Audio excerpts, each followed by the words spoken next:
I have to admit the bottle looks sexy as hell, but as you know, sampling samples is all about the juice inside, and is it bottle worthy for the juice?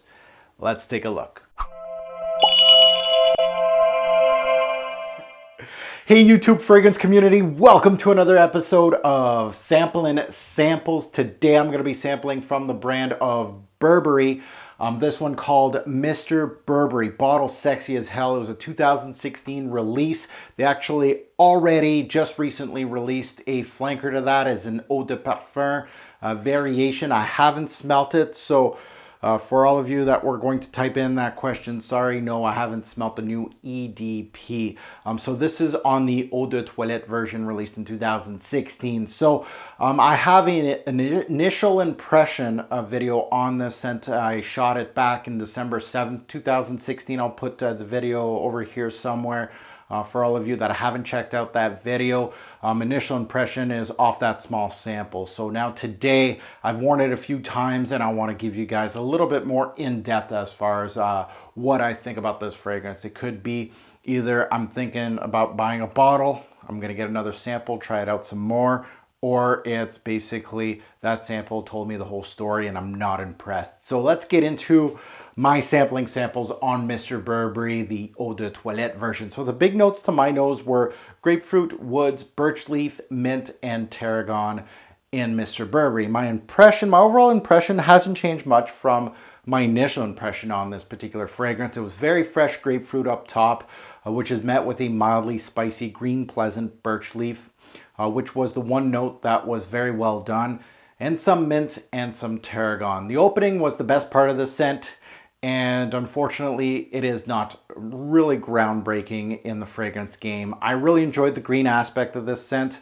and green scents need to be truly amazing for me to love. You know, green Irish tweed, roadster, Montfresh, just to name a few, some of my favorites. Others that don't do so well, like Hugo by Hugo Boss, just don't work for me. This is the case here. This pulls quite a bit from Hugo, actually. It took a page out of Hugo, a top seller in 1995. And this reminds me of that scent, and it actually reminds me of the 90s too. They pull some of the same notes like grapefruit, mint, lavender, cedar, and their use of some of the same notes here were almost uncanny. They were the same, and I didn't say that in my initial impression, but it really clicked with me when I was wearing it.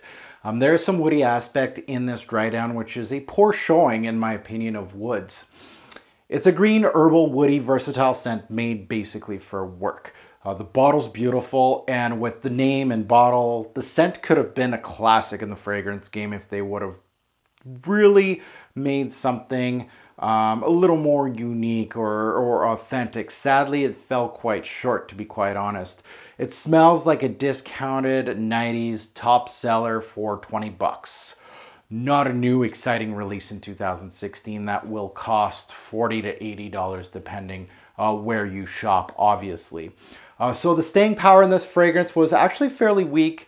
It goes from 3 to 6 hours on my skin from my sample, and it was, as far as projection, moderate to skin scent. The good things about this fragrance was it's easy to wear, it's a work scent. Daily wear scent, and it can go very versatile, especially now in the spring and summertime. The bad things about this fragrance, well, first, too many fragrances do this and actually do it better, and that includes longevity and projection.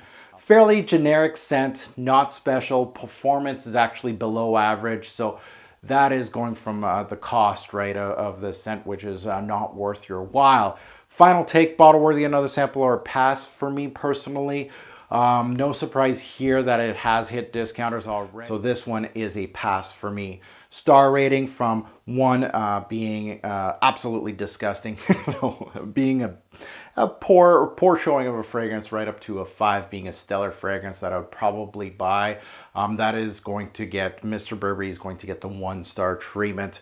So thank you for tuning in. Hopefully you enjoyed this episode of Sampling Samples. Don't forget to comment below. Let me know what you guys think of this fragrance, the EDT. And if to all of those that have smelt the EDT version, the new release, please comment below, good, bad. I'd love to hear that feedback to see if it's actually worthwhile for me to sample that one. Thank you for watching, guys. Have a good one.